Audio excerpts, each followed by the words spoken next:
It begins not with a crash, but with a closing fist. June 1779. The Rock of Gibraltar, a limestone titan, bakes in the Mediterranean sun. Its sheer cliffs drop into the azure water, a fortress built by nature and perfected by man. For decades, it has been Britain's strategic key, the sentry box that unlocks the trade of the inland sea. But now, that key is in peril. From the land, on the narrow isthmus connecting the Rock to Spain, an army of 14,000 men begins the laborious process of digging.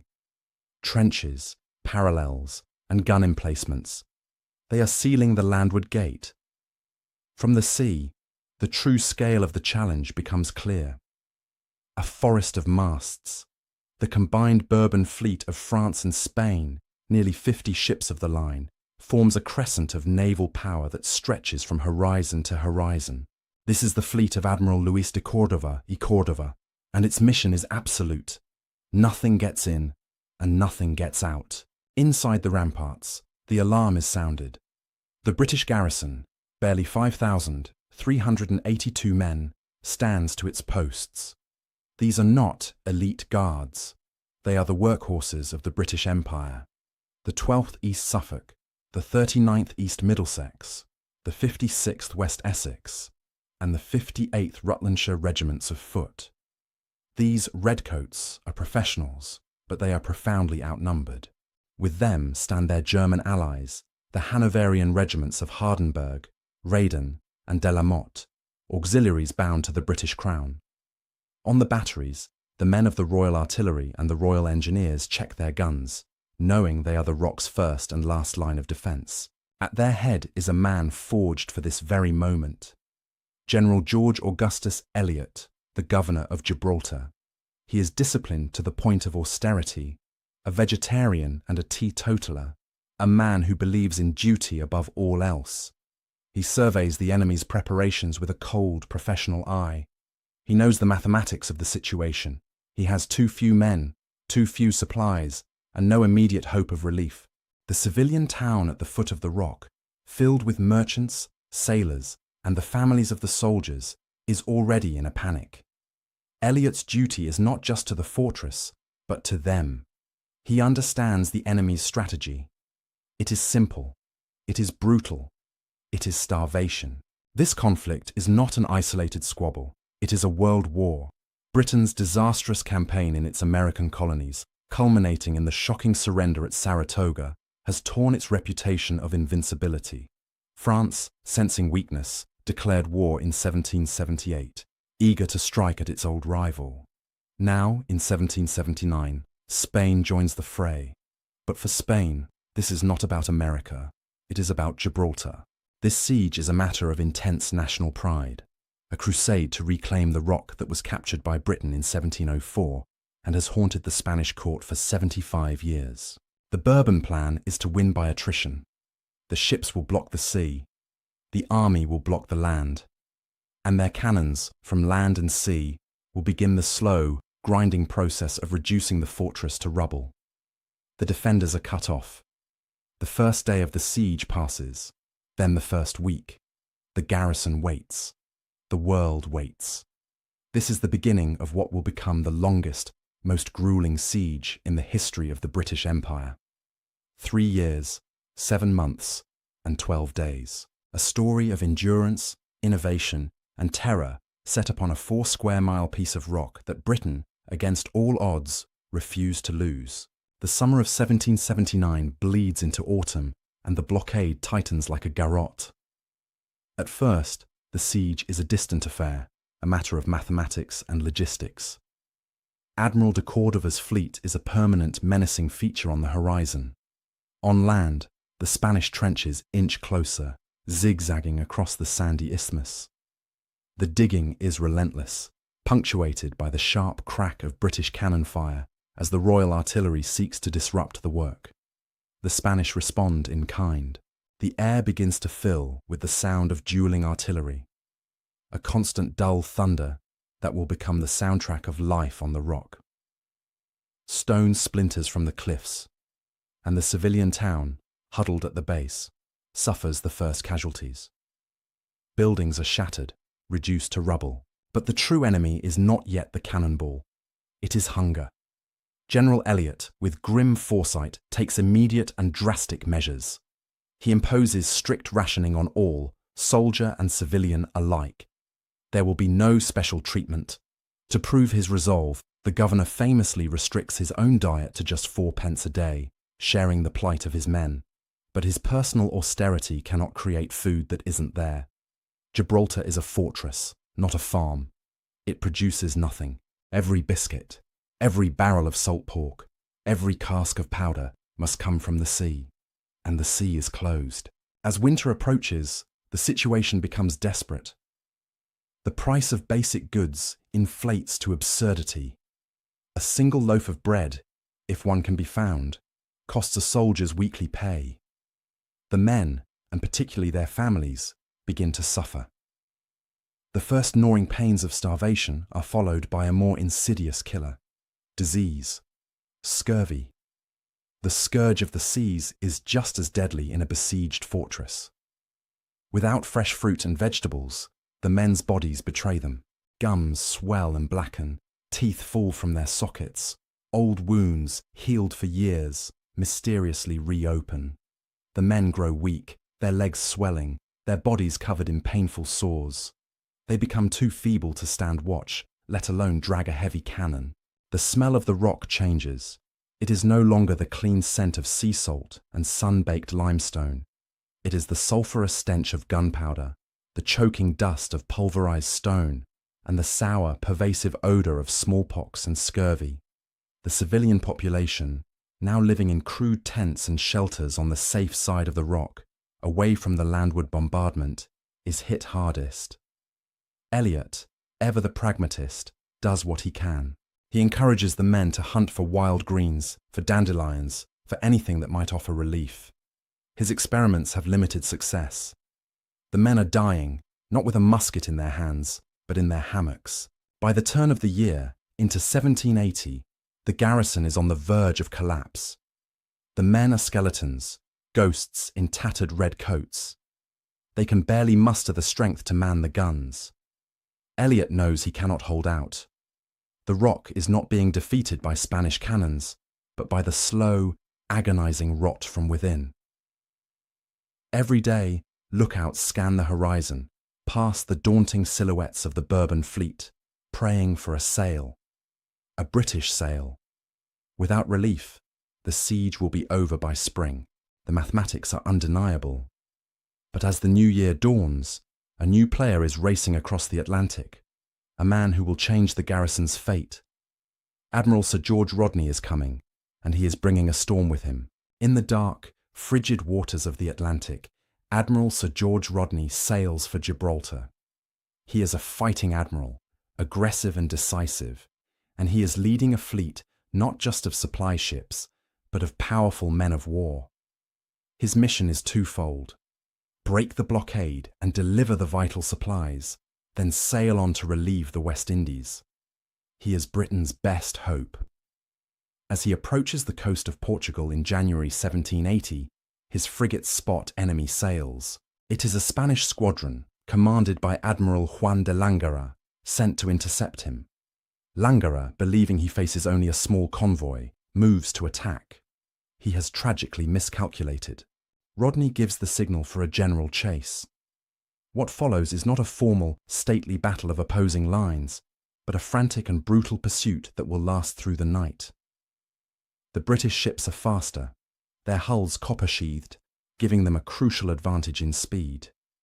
As dusk falls, the chase becomes a chaotic melee, illuminated only by the flash of cannon fire and the pale light of the moon.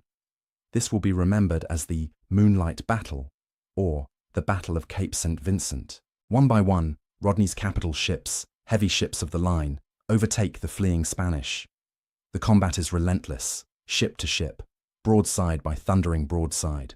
The Spanish flagship, the Santo Domingo, erupts in a catastrophic explosion, a terrifying fireball that lights up the night sky and rains debris for a mile in every direction, momentarily silencing the guns. The shock is profound. Other Spanish ships are pounded into submission. By the time the sun rises, Rodney's victory is complete. He has captured 4 Spanish ships of the line, including Langara's new flagship, and destroyed another. It is a devastating, humiliating blow to the Spanish Navy, and more importantly, the path to Gibraltar is now wide open. Back on the rock, the starving garrison hears the distant, echoing boom of cannon fire from the sea. Hope, a feeling long since extinguished, flickers. Then, the lookouts scream. Sails. Dozens of them. But these are not the familiar, dreaded silhouettes of the Bourbon fleet. These are British. The entire garrison, those who can stand, rushes to the ramparts. They watch in stunned silence as Rodney's triumphant fleet, towing its captured Spanish prizes, sails majestically into the bay. The blockade is broken. The starving men break down in tears. Their salvation has arrived. The relief is immediate and overwhelming. The transports are filled not just with powder and shot, but with food. Barrels of salt beef, casks of flour, and most precious of all, crates of fresh lemons. These lemons are more valuable than gold. They are the cure for the scurvy that has crippled the garrison. General Elliot oversees the unloading with meticulous care. The sick are tended to. The men eat their first full meal in months. The change is miraculous. Within weeks, the gaunt, skeletal figures begin to look like soldiers again. The scurvy recedes. Strength returns to their limbs. Rodney's arrival does more than just feed the garrison. It provides a massive boost in morale. He has not just slipped past the enemy, he has smashed him. He has proven that the Royal Navy still rules the waves. The victory at Cape St. Vincent sends a shockwave through the Bourbon alliance. Their blockade, so carefully maintained, has been shattered by a single, audacious stroke. Rodney, his primary mission accomplished, resupplies the fortress, leaves some reinforcements, and then sails west for the Caribbean. He leaves behind a garrison reborn, a fortress rearmed, and a governor, General Elliot, whose iron will has been vindicated. The siege is far from over. But the first round, the Battle of Starvation, has been decisively won by Britain. Admiral Rodney's sails disappear over the western horizon, and the siege resumes its grim rhythm. The Bourbon fleet, shamed but not destroyed, creeps back to its station. The blockade is re-established. The Spanish land army, frustrated but resolute, returns to its digging. The relief of 1780 was a reprieve, not a rescue. General Elliot knows this. The supplies will not last forever. The garrison is once again an island, a tiny red-coated enclave in a sea of enemies. The War of Starvation is back on, but this time it is a slower, more grinding affair. The year 1780 stretches into 1781. This is the long endurance. The daily reality for the garrison becomes a monotonous cycle of bombardment, repair, and rationing. The Spanish siege lines, the parallels, are a marvel of 18th century engineering. Thousands of men toil under the hot Spanish sun, digging trenches ever closer to the British walls, protected by massive earthworks. From these new lines, Spanish artillery begins a systematic, relentless bombardment. The civilian town, the once bustling port at the foot of the rock, is methodically erased. It is completely leveled, reduced to a moonscape of splintered timber and powdered stone. The civilians and soldiers' families are forced to huddle in crude tents and makeshift shelters on the leeward side of the rock, seeking any protection from the rain of iron. The sound is incessant. The deep boom of the Spanish siege mortars is answered by the sharp crack of the British guns. The air is permanently hazed with the sulphurous smell of gunpowder. Dust is everywhere, coating food, water, and uniforms. And death becomes routine. A soldier walking across a parade ground, a woman carrying water, both can be extinguished in an instant by a random shell. This is the psychological warfare of the long siege. It is designed to break the defender's will, to make them feel that there is no hope, no escape, only this constant terrifying noise and the slow depletion of their resources. But the British are not idle. General Elliot is a defender, but he is not passive. He understands that the rock itself is his greatest weapon. If the Spanish are digging towards him, he will dig into his fortress. He orders his Royal Engineers to begin one of the most ambitious engineering projects of the 18th century. Men, hard-bitten soldiers, are given picks and sledges. They begin to tunnel directly into the sheer solid limestone of the rock's northern face. This is back-breaking, perilous work. The objective is to create new artillery positions, galleries, that are completely immune to enemy fire. As they burrow deeper, they blast loopholes, or embrasures, through the vertical cliff face. Suddenly, the British have created a series of surprise gun platforms, hundreds of feet above the enemy. These new positions have a devastating, enfilading field of view, allowing them to fire down and along the Spanish trenches. The attackers, who believed themselves safe while digging, are now hideously exposed to fire from a direction they thought impossible. This innovation is a testament to British ingenuity, turning the fortress from a static wall into an active, multi-layered weapon. While the miners tunnel, another innovator is at work. Lieutenant George Kohler, a brilliant Royal Artillery engineer, tackles a different problem. The British cannons on their standard carriages cannot aim far enough down. The Spanish trenches, huddled at the very base of the rock, are in a dead zone, safe from the guns high above. Kohler, observing this flaw during the siege, designs a solution: the depressing carriage. This new mount uses a sliding mechanism and a screw, allowing a heavy cannon to be safely angled downwards at up to 70 degrees. Now, no part of the isthmus is safe. Kohler's invention means the British can drop cannonballs with pinpoint accuracy directly into the heads of the Spanish sappers. The rock is beginning to fight back in ways the attackers never anticipated. But even as these innovations give the defenders an edge, the Spanish are planning something new. Their trenches are now dangerously close. By autumn 1781, they are preparing for a massive assault. Elliot decides he will not wait to receive it. By late November 1781, the situation has reached a critical point. The Spanish siege lines are no longer a distant threat. They are a dagger pointed at the throat of the fortress. Through months of relentless digging, the attackers have advanced their parallels so far forward that they are now, in some places, dangerously close to the British walls. From these advanced positions, they are constructing massive new gun batteries, preparing for a bombardment of unprecedented scale. General Elliot, watching their progress, knows that to remain passive is to invite destruction. He cannot allow them to complete this work. He decides on a course of action that is as audacious as it is perilous: a sortie. This will not be a mere raid. It will be a major offensive, a calculated gamble to destroy the product of months of Spanish labour. The plan is meticulously crafted. On the night of November 26th, Elliot gives the order. In the pre-dawn darkness of November 27th, 1781, the gates of Gibraltar swing open. 2,500 men, nearly half of the entire effective garrison, march out into the no-man's land of the isthmus. They are organised into 3 columns. Their muskets are, by order, unloaded. This is not a firefight.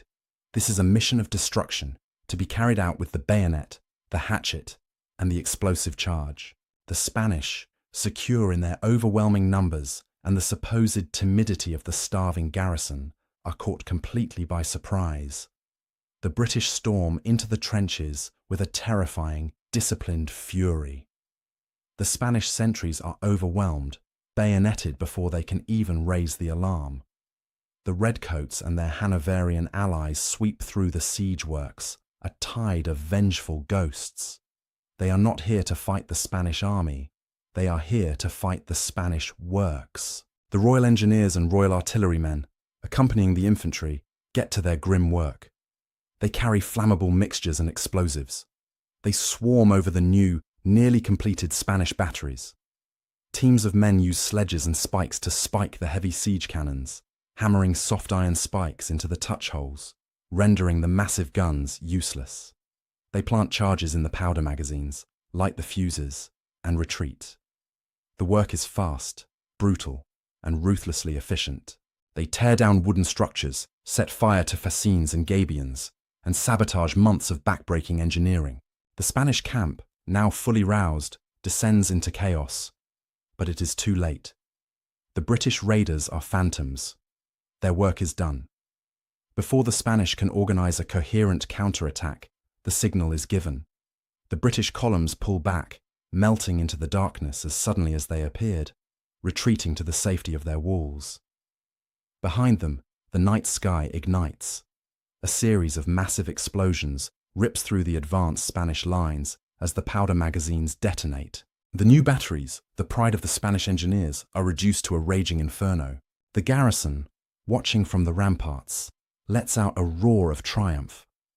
The sortie is a stunning, unqualified success. At minimal cost to themselves, they have utterly wrecked the enemy's most advanced positions. They have not just spiked dozens of cannons and blown up vast stores of powder. They have inflicted a profound psychological blow. They have set back the Spanish timetable by months. General Elliot has proven that his starving garrison is not just a passive victim, it is a coiled viper, capable of striking with lethal force. The daring raid restores the garrison's morale and fills the Bourbon alliance with a new, grudging respect for the old general on the rock. But this humiliation will not be forgotten. It will only harden the resolve of Britain's enemies, who now begin to plan something far more terrible.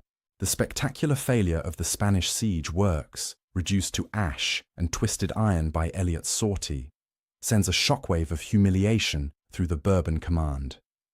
For over 2 years, the combined might of Spain and France, two of the world's great powers, has been held at bay by a few thousand starving soldiers on a lump of rock. The siege is not just a military failure, it is a political embarrassment. The King of Spain, Charles III, is furious. The cost in gold, men, and national prestige is becoming unbearable. It is clear that the current strategy of blockade and bombardment is failing. General Elliot will not starve, and his guns are too well served. A new approach is needed. A final, decisive, overwhelming blow.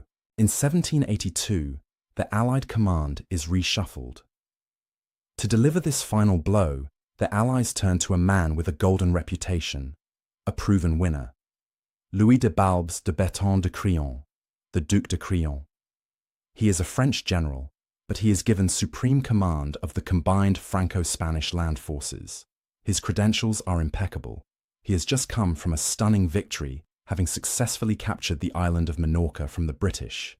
He is a man of action, an expert in siege warfare, and he arrives with a promise to the King of Spain. He will take Gibraltar. To fulfill this promise, the resources of 2 empires are placed at his command. The land army swells to a terrifying size. No longer a mere blockade force, it becomes a vast host of nearly 40,000 Spanish and French regulars, all massed on the narrow isthmus. The naval fleet, 50 ships of the line, is still on station. But Crillon knows that even with this overwhelming force, a frontal assault against the rock is suicide. The British guns, especially those in the new galleries, are too deadly. He needs a silver bullet. He needs a way to neutralize Elliot's artillery. That silver bullet is presented to him by a brilliant, obsessive French military engineer, the Chevalier d'Arçon. D'Arçon has designed what he, and all of the Bourbon command, believe to be the ultimate 18th century superweapon. They are floating batteries. But these are unlike any vessel ever built. They are not ships. They are mobile fortresses, engineered to be indestructible. D'Arçon takes 10 large vessels and radically rebuilds them. Their hulls are reinforced with 1-meter-thick layers of heavy timber, cork, and packed sand, a primitive form of laminate armor designed to absorb the shock of any cannonball. They are designed to be fireproof, the great terror of all wooden ships. Their topsides are covered with sloping roofs made of green, wet hides, intended to deflect incoming shot and extinguish any sparks that might land. But d'Arçon's true genius, he believes, is on the inside. He has engineered a complex internal water circulation system, a series of pumps and channels designed to constantly soak the wooden structures and immediately douse any fire that might miraculously start. These 10 batteries are, in theory, unsinkable and fireproof. These floating behemoths will be armed with 152 heavy cannons. The plan is simple. They will be towed into the bay and anchored just a few hundred yards off Gibraltar's main walls. From this range, they will be too close for the British guns in the high galleries to hit them effectively, but they will be perfectly placed to blast the British lower defences to pieces with a relentless, overwhelming bombardment. While these batteries soak up the British fire and smash the walls, the 40,000 troops on the isthmus will prepare to storm the breaches. The fleet will support from the bay. It is a massive, coordinated, combined arms assault designed to crush the rock from land and sea simultaneously. The Chevalier d'Arçon is so confident in his design that he stakes his reputation, even his life, on their invincibility. As the garrison watches through spyglasses, they see these strange, monstrous hulks taking shape in the Spanish harbour. The final terrible test is at hand. From the ramparts of Gibraltar, the British watch the enemy's preparations with a mixture of awe and dread. Through their spyglasses, they can see the unsinkable floating batteries. These 10 monstrous vessels, bristling with 152 heavy guns, are the talk of the garrison. They are a technological marvel, an enemy innovation that seems to checkmate every advantage the Rock possesses. The British have relied on their superior artillery and the protection of their stone walls, but d'Arçon's creation is designed to nullify both. The batteries will anchor so close that the high-angle guns in the new galleries will struggle to hit them, while their own fire, at point-blank range, will be devastating. The sloping, wet-hide roofs seem impervious to plunging shot, and the thick, layered hulls are designed to absorb everything else. General Elliot knows the mathematics of this new threat. He cannot trade broadsides with these floating fortresses. They carry too much metal, and his own lower-level walls cannot withstand such a concentrated, sustained pounding. The grand assault, when it comes, will be supported by 40,000 men on land and 50 ships of the line at sea. If those batteries are allowed to do their work, the Rock will fall. The garrison is no longer fighting starvation, it is fighting a superweapon. Elliot convenes his engineers and artillery officers. The central problem is not the batteries' guns, it is their hulls. They are fireproof. The entire Bourbon strategy relies on this one assumption. Elliot, the pragmatist, decides that this assumption must be tested. If they are fireproof, they must be made to burn. The British must fight wood with fire. The solution is an old and dangerous one. Red-hot shot. This is not a new invention. Naval ships have used it in rare, desperate encounters. But to use it from fortress walls, in a sustained defensive action, is a massive and hazardous undertaking. The concept is simple. A standard iron cannonball is placed in a special furnace, or grate, and heated until it glows cherry red. It is then carefully, and very quickly, loaded into a cannon and fired. The danger to the British gun crews is immense. The men of the Royal Artillery will be handling white-hot spheres of iron in close proximity to barrels of black powder. A moment's hesitation, a clumsy movement, could ignite a stray spark or the cannon's main charge prematurely, blowing the gun, the crew, and the battery to pieces. It requires a new level of discipline, a drill that is as terrifying as it is precise. But Elliot, trusting his men, gives the order. All along the ramparts facing the bay, the Royal Engineers construct special brick furnaces. Grates are installed. Stockpiles of coal and wood are prepared. The gun crews of the Royal Artillery begin to drill the perilous new technique. They learn to run the red-hot ball from the furnace, wrap it in a damp wad to prevent it from igniting the powder charge too soon, ram it home, and fire, all in a matter of seconds. This is Elliot's great gamble. He is betting that the Chevalier d'Arçon, in all his genius, has overlooked one crucial flaw. d'Arçon's pumps are designed to douse fires on the surface, or to quench flames started by conventional shot. Elliot is betting that a red-hot ball, fired with the full velocity of a cannon, will not be stopped by the wet hides. He is betting it will punch through the outer layers, and lodge itself deep inside the 1-meter thick timber and cork hull. There, buried in the dry, flammable core, it will act like a time bomb, starting a conflagration that no internal pump system can ever hope to reach. The tension on the rock is unbearable. The men watch the final preparations in the Spanish harbour. The furnaces are lit, their glow a series of sinister red eyes staring out into the bay. The British are ready. The Bourbon Alliance has its superweapon. General Elliot has his red-hot answer. September 13th, 1782. The day of the grand assault dawns. This is the climax of the siege, the moment for which the Bourbon Alliance has spent 3 years and a king's ransom. In the pre-dawn light, the garrison takes its positions. The air is unnervingly still. On the isthmus, 40,000 Spanish and French troops are arrayed in their trenches, a sea of bayonets glinting in the early sun. They are the landward fist, ready to storm the walls the moment the floating batteries create a breach. In the bay, the combined fleet of 50 ships of the line, under Admiral de Cordova, maneuvers into supporting positions, their gun ports open, ready to add their broadsides to the cacophony. Then, they come. Towed slowly, majestically into position, the 10 unsinkable floating batteries advance. They are monstrous, alien structures, low in the water, their sloping roofs gleaming wetly. They are under the personal command of their inventor, the Chevalier d'Arçon, who sails with them, supremely confident. The batteries anchor in a perfect line, a few hundred yards from the British walls, a position of such arrogance it takes the breath away. The Duc de Crillon, watching from the Spanish lines, gives the signal. Suddenly, the world explodes.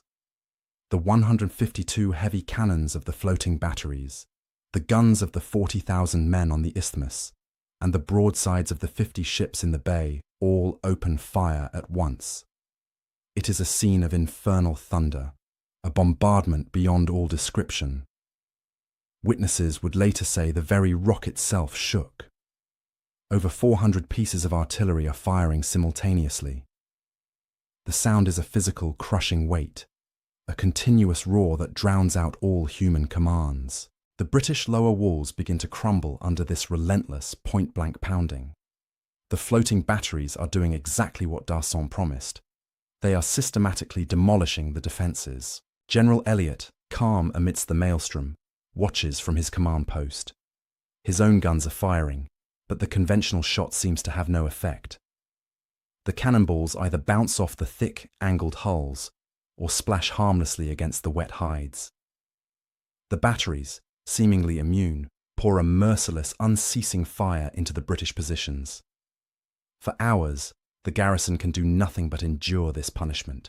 The British gunners, their faces black with powder, sweat and bleed.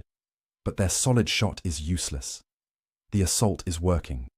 The Spanish infantry on the isthmus begins to stir, anticipating the order to advance. But Elliot is waiting. He is letting the batteries anchor, letting them commit. He is waiting for his moment. Then, as the bombardment reaches its peak, he gives the command he has been holding in reserve. Heat the shot.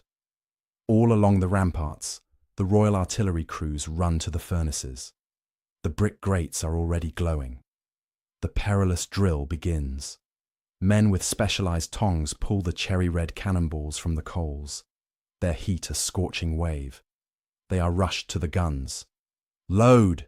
The gun captains, with nerves of steel, oversee the careful ramming of the damp wad, then the hot shot itself. Fire! The cannons buck. The red-hot spheres hiss through the air, visible to the naked eye as deadly red comets arcing towards the floating batteries. The first shots strike. Many miss. Many glance off the sloping roofs, sizzling into the sea. But then one finds its mark, and another, and another. They do not bounce. They do not shatter. They punch through the outer hull, burying themselves deep within the 1-meter thick core of timber, sand, and cork. At first, nothing happens. The batteries continue their furious bombardment. The Chevalier d'Arçon, on board his flagship, must have felt a surge of triumph. His invention was working. It was invincible. He was wrong. Deep inside the hull of the Chevalier d'Arson's flagship, the glowing iron cannonball sits, buried in the dense layers of cork and dry timber. It is a cancer. On the gun deck, the French and Spanish crews, deafened by their own cannons, black with powder, have no idea it is there.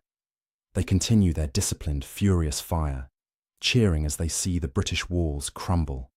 For a few precious minutes, they believe they are invincible. Then a wisp of smoke, thin and acrid, curls up from a seam in the deck planks. Then another. The men at the internal pumps, d'Arson's innovation, rush to their stations. They pump water frantically into the circulation system. But the water is useless. It splashes against the inside of the hull, while the fire is burning within it. The red-hot shot is in a place no water can reach. The smoke thickens. The heat on the enclosed gun decks becomes unbearable. The men's confident cheers turn to nervous shouts. The pace of their firing slows. Panic begins to set in. They are trapped in a wooden box that is now, undeniably, on fire. And from the rock, the British Royal Artillery, seeing the first telltale signs of smoke, redoubles its efforts. The gunners, masters of their hellish new drill, fire with a cold, terrifying precision. More and more red comets hiss across the bay, punching into the hulls of the other 9 batteries. What began as a superweapon has become a death trap. One by one, the batteries begin to burn. The scene in the bay shifts from a battle to a massacre.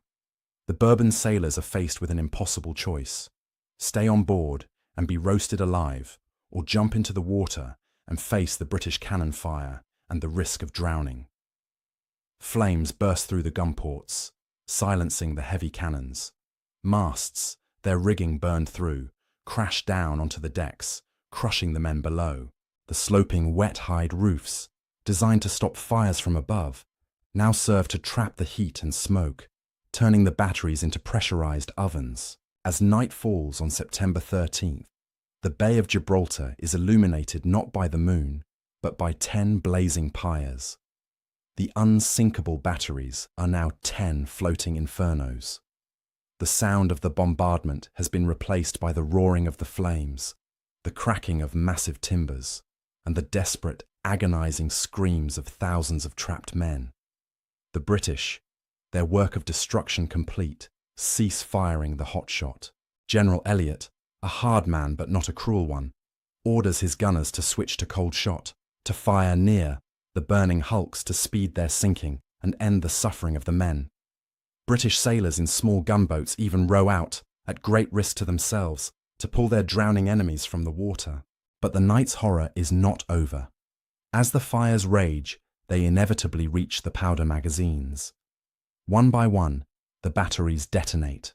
Massive, catastrophic explosions rip through the night, sending towering columns of fire, timber, and bodies high into the air. The shockwaves are felt for miles.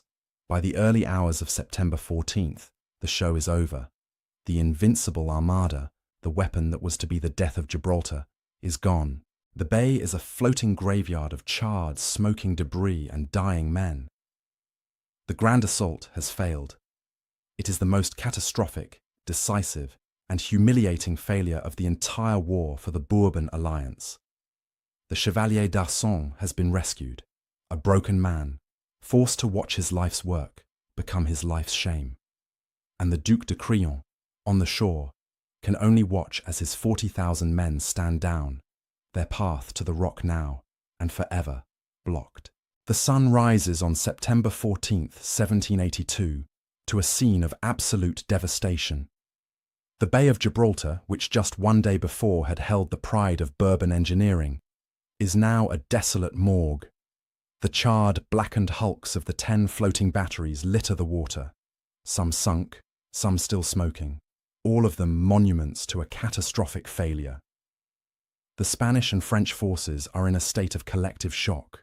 Their 40,000-man army, poised for a glorious victory, stands uselessly in its trenches.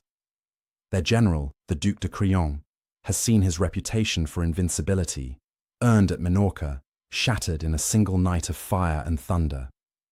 The Chevalier d'Arçon's superweapon has not just failed, it has been annihilated. On the rock, the mood is one of exhausted, grim triumph. The British garrison has survived the unendurable. They have faced the single greatest concentration of force thrown against any fortress in the 18th century, and they have won. The Royal Artillery gunners, their faces caked in sweat and black powder, their arms burned from the red-hot shot, have proven that ingenuity and iron discipline can defeat even the most terrifying technology. General Elliot's gamble has paid off in the most spectacular fashion imaginable. But the victory is not a happy one. The cost has been immense. The rock is battered. The town is a wasteland. And crucially, the siege is not technically over. The Bourbon fleet, though shamed, still commands the sea. The Spanish army, though demoralized, still occupies the isthmus. The garrison has won the battle, but it is still cut off. The long winter is approaching, and the supplies used to repel the grand assault have been vast. They need food, they need powder, they need men. They have proven they cannot be beaten by force, but they can still be starved. Unbeknownst to them, Britain has already acted. News of the massive Bourbon build-up for a final assault had reached London. The Crown, understanding this was the decisive moment, assembled one of the largest naval expeditions of the war. This was not a small, fast squadron like Rodney's. This was a massive convoy of 34 ships of the line, a fleet of frigates, and most importantly, dozens of transport ships packed with supplies, ammunition, and fresh troops. At its head is Admiral Richard Howe, a brilliant, taciturn, and deeply skilled naval commander. In October 1782, just 1 month after the garrison's miraculous survival, Howe's fleet appears on the horizon. For the Spanish Admiral de Cordova, this is the final, agonizing insult. His own fleet is larger, numerically superior to Howe's. He moves to intercept, to block this final relief and salvage some honor from the disaster. But Howe is a master of seamanship. He is not seeking a glorious battle. He is on a mission of logistics. He uses the weather, his superior signaling, and the skill of his captains to skillfully bypass the larger, clumsier Bourbon fleet. He shoulders his way past them, keeping his vulnerable transports protected in a dazzling display of naval maneuvering. He refuses to be drawn into a general action, his focus entirely on the rock. The garrison watches in disbelief as Howe's fleet, almost contemptuously, sails past the Spanish and anchors in the bay. The blockade is broken for the third and final time. The transports are unloaded. Food for months, barrels of powder, and fresh, healthy soldiers to man the walls. This is the death knell of the siege. The grand assault failed. The superweapon failed. And now, the blockade has failed. The Bourbon command, facing the combined humiliation of these failures, finally accepts the inevitable. The rock cannot be taken. The cost is too high, the prize impossible. The guns may not fall silent for a few more months, but the will of the attackers is irrevocably broken. The winter of 1782 descends into 1783, but the mood on the rock is no longer one of desperation. It is one of weary, iron-willed patience. Admiral Howe's fleet has come and gone, leaving the fortress stocked and its garrison reinforced. The fighting has not entirely stopped, but it has lost its fury. The Spanish guns still fire, but it is a spiteful, petulant bombardment, not the thunderous, systematic destruction of a real siege. The 40,000 men on the isthmus are a hollow threat, an army with no purpose, their great assault having failed in the most public and humiliating way possible. The great siege is over in all but name, ending not with a bang, but with a long, drawn-out sigh. Inside the battered fortress, the work of rebuilding begins. The civilian town is gone, a field of rubble that will have to be cleared and rebuilt from scratch. The garrison, though victorious, has paid an appalling price. The gravestones and mass pits tell the true story.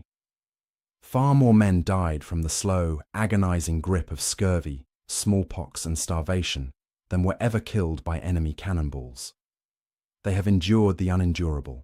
They have lived for over 3 years with the constant sound of cannon fire, the smell of gunpowder and disease, and the daily proximity of random, pointless death. They are survivors of a new kind of industrial warfare, a grinding, attritional meat grinder on a colossal scale. The man who held them together, General George Augustus Elliot, is now a living legend. He is the personification of the rock itself, stubborn, austere, unbreakable. His personal leadership, his insistence on sharing his men's plight by living on 4p a day, his brilliant and ruthless innovations, from the cola-depressing carriage to the devastating use of red-hot shot, have marked him as one of Britain's greatest fortress commanders. He did not just defend, he innovated. He did not just endure, he fought back, unleashing the sortie that crippled the enemy's confidence and the fiery salvo that destroyed their ultimate weapon. Then, in February 1783, the official news arrives. Diplomats in Paris had been hammering out a treaty to finally end the global conflagration that was the American War of Independence. The preliminary articles are signed, the war is over, the siege is formally, officially lifted. The date is February 7th, 1783, 3 years, 7 months, and 12 days after it began. The guns fall silent, and the silence, after so long, is deafening, almost unnerving. The gates to the isthmus, sealed for so long, are opened. In a strange, surreal postscript, the French Duc de Crillon, the general who had vowed to take the rock, asks to visit his victorious opponent. General Elliot, the consummate professional, agrees. He gives his former enemy a tour of the defences. He shows him the great siege tunnels, the galleries blasted from the sheer cliff face. He shows him the special furnaces for the red-hot shot. Crillon, a professional soldier, can only marvel at the ingenuity and the iron will that had defeated him. He has seen firsthand why his assault was doomed to fail. For Britain, the news of Gibraltar's survival is a desperately needed balm for a wounded national psyche. The nation has just suffered one of the most profound defeats in its history: the loss of its 13 American colonies. That loss is a humiliation that will redefine the empire. But in the smoke and fire of Gibraltar, a new myth is forged. The story of the Great Siege is not one of defeat, it is one of resilience, of the classic British bulldog spirit. It is a narrative of a few brave men, cut off and outnumbered, who, through sheer grit, refuse to surrender. Elliot and his garrison are feted as heroes, proof that Britain's martial spirit is not broken. For Spain, the result is an unmitigated disaster. They had entered the war with one primary objective: to reclaim Gibraltar. They had thrown the wealth of their empire and the flower of their army at it, and they had failed. The rock, more than ever, is a symbol of British defiance, a gateway to the Mediterranean that is now and forever secured. The Great Siege of Gibraltar was more than just a monumental feat of human endurance. It was a crucible of technological innovation, a brutal 3-year field test that forever changed the rules of siege warfare. The arms race between the attacker and the defender, between the Bourbon Alliance's overwhelming force and the British garrison's desperate ingenuity, forced both sides to create weapons and tactics that were decades ahead of their time. The most famous of these, of course, was the Chevalier d'Arcen's floating battery. It was, in its own way, a stroke of genius. It was the 18th century equivalent of a modern battleship or tank, a weapon system designed to combine overwhelming firepower with impenetrable armour. D'Arcen had correctly identified the central problem of siege warfare: how to bring massive cannons close to a fortress wall without them being destroyed by counterfire. His solution of 1-metre-thick laminate armour, sloping wet-hide deflectors, and internal water pumps was a brilliant, logical, and deeply innovative answer. The batteries were impervious to conventional shot. Their spectacular failure was not a failure of their primary design, but a failure to anticipate the next step in the arms race. D'Arcen had built a fireproof ship, but he had never considered the impact of a red-hot cannonball acting as an internal incendiary device, a weapon that didn't just break the armour, but bypassed it. On the British side, the innovation was born of sheer bloody necessity. The garrison did not have the luxury of empires. They had only a rock, a few thousand men, and a brilliant, stubborn governor. Their innovations were pragmatic, gritty, and deadly effective. The most significant was the red-hot shot. While not a new idea, its application at Gibraltar was revolutionary.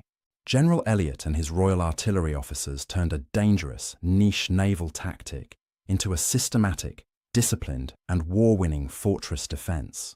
They industrialized it, building dozens of special furnaces, training crews in the perilous drill, and demonstrating that no wooden structure, no matter how well engineered, was safe from fire. This night of September 13, 1782, effectively sounded the death knell for the dominance of the wooden warship in fortress assault. Just as important, if less spectacular, were the engineering marvels inside the rock. The great siege tunnels, or galleries, were a testament to the sheer bloody-mindedness of the Royal Engineers. The idea of tunnelling into solid limestone, not for mining, but to create artillery positions, was audacious. It fundamentally changed the geometry of the battlefield. It allowed the British to fire down and along the Spanish lines from positions that were, for all intents and purposes, completely invulnerable. The Spanish could not destroy what they could not see, and they could not silence guns that were firing from loopholes blasted in a sheer cliff face. This three-dimensional defense turned the rock from a passive wall into an active, offensive weapon. And then there was the simple, elegant genius of Lieutenant George Kohler. His invention of the depressing carriage solved a problem that had plagued fortress defenders for centuries. Guns high on a wall could not hit the enemy at the base of that wall. This dead zone was where attackers, like the Spanish sappers, could work in relative safety. Kohler's new mount, with its simple screw and slide mechanism, allowed a heavy 24-pounder cannon to be aimed almost straight down. It was a precise, surgical tool that allowed the British gunners to drop cannonballs with pinpoint accuracy into the very trenches the Spanish believed were safe. This small, on-the-fly invention, born from direct observation of the battlefield, had an impact far greater than its size. It was a perfect example of the innovative spirit that defined the entire defense, a spirit that proved just as powerful as the 40,000 men and 50 ships of the Bourbon Alliance. The Great Siege of Gibraltar does not end as a mere footnote in a larger war. It becomes a legend, an epic that redefines the very meaning of the word fortress. In the immediate aftermath, as the smoke clears and the last Spanish ships sail away, the scale of what has transpired settles upon the world. The garrison, just over 5,000 men at the start, has withstood a combined enemy force that swelled to nearly 40,000. They have endured a blockade by 50 ships of the line. They have survived starvation, disease, and a constant 3-year bombardment that leveled their homes and shattered their walls. And they have faced a technological terror, a fleet of unsinkable superweapons, and sent them to the bottom of the bay in a single night of fire. The human cost is staggering, but not in the way a simple butcher's bill might suggest. While hundreds were killed by enemy fire, the true relentless reaper on the rock was disease. Scurvy, smallpox, and the simple grinding exhaustion of malnutrition claimed the vast majority of the victims. The victory belongs to the survivors, the men who learned to live on a daily biscuit, who saw their comrades' teeth fall out, and who still found the strength to man the guns and drill with red-hot iron. General George Augustus Elliot, the austere 65-year-old governor, is catapulted to the status of a national icon. He is the man who refused to lose. His image is everywhere in Britain, the stubborn, dutiful redcoat who, through personal discipline and brilliant innovation, held the line. He is raised to the peerage, becoming Lord Heathfield of Gibraltar, his name forever synonymous with the defence. The regiments that served under him, the 12th, 39th, 56th, and 58th of Foot, alongside the stalwart Hanoverians and the indispensable Royal Artillery and Engineers, are granted the unique battle honour of Gibraltar, their colours forever bearing the symbol of a castle and key. Strategically, the siege is a turning point. For Spain, it is a wound of profound national pride. They had entered the American War of Independence with one overriding goal: the recapture of Gibraltar. They had poured their treasury and their armies into the effort, only to be defeated in the most humiliating and public fashion. The rock, which had been a mere outpost, was now an unassailable symbol of British defiance, permanently lodged in the side of Spain. For Britain, the victory is a critical and desperately needed psychological triumph. It comes at the exact moment the nation is reeling from the loss of its American colonies. That defeat was a body blow, a sign that the First British Empire was crumbling. But the successful defense of Gibraltar is a powerful counter-narrative. It is a story of heroic endurance, of British grit, of naval supremacy, and of technological ingenuity. It proves to the world, and more importantly, to Britain itself, that the nation is not broken. It is a defiant roar in the face of defeat. The victory cements Britain's control of the gateway to the Mediterranean. This single strategic point will become the linchpin of British naval power for the next 2 centuries. It will be the vital base that allows Nelson to hunt the French fleet, the coaling station that fuels an empire, and the fortress that stands watch during 2 world wars. The Great Siege ensures that this key to the world remains firmly in British hands. And in the end, it is the symbol that endures. The siege transforms a simple, massive piece of limestone into an idea. As strong as the Rock of Gibraltar becomes a global phrase, a metaphor for ultimate reliability and unbreakable strength. It is a legend forged in sulfur, starvation, and fire, a testament to the 5,382 men who, for 3 years, 7 months, and 12 days, faced the combined might of 2 empires and did not flinch. Thank you for listening to our story. If you found this battle as fascinating as we did, please like this video and subscribe to British War History for more. We read all of your comments, so be sure to leave your thoughts below. We'll see you in the next video.